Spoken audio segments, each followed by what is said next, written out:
মায়ের হাতের রান্নার থেকে নানির হাতের রান্না এত পরিমাণে মজা।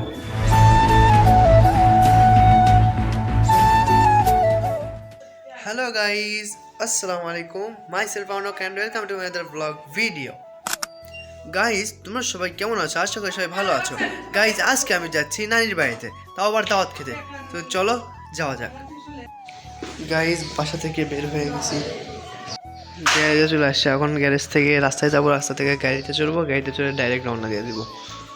আজকে ছিল শুক্রবার, তার ওপর রাস্তায় কোনো প্রকার গাড়ি ছিল না। মনে হচ্ছিল আজকের দিনে কোনো গাড়ি পাওয়া যাবে না, কেননা না হলেও 10 থেকে 15 মিনিট অপেক্ষা করে একটা গাড়ি কপালে জুটতেছিল, কিন্তু সেই গাড়িও আমাদের গন্তব্যস্থলে যেতে চাচ্ছিল না। মোটের উপর বলা যায় আজকে আমাদের ভাগ্য ছিল একেবারেই খারাপ। আমাদের বাসা থেকে সিএনজি স্ট্যান্ড বেশি দূরে নয়, ওখানে যেতে আমাদের অনেক কষ্ট হয়েছিল, কিন্তু ওখান থেকে আমাদের নানির বাড়ি যাওয়ার উদ্দেশ্যে কোনো প্রকার বাধা ঘটেনি, কেননা আমরা রিক্সা থেকে নামতেই সিএনজি পেয়ে যাই এবং সেই সিএনজিটা আবার পুরোটাই ফাঁকা ছিল। সেই কারণে আমাদের কোনো সমস্যার সম্মুখীন হতে হয়নি।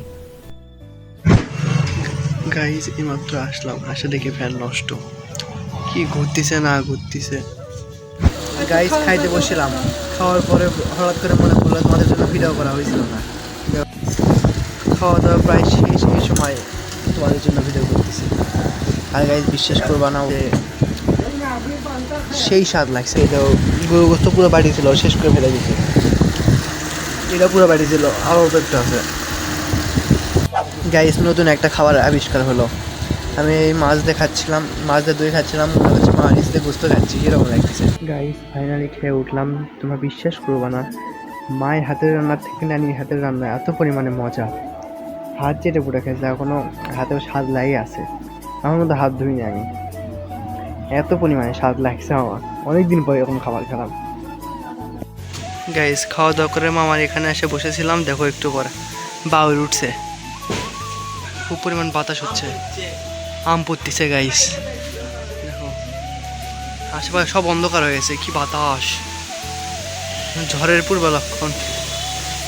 ও, সে লাগতেছে গাইস, ঠান্ডা বাতাস, শান্তি। আমার অন্যান্য জায়গার থেকে আমার নানির বাড়ি ভালো লাগে, তারপরেও কি বা করার। গাইস, বাড়িতে চলে যাচ্ছি।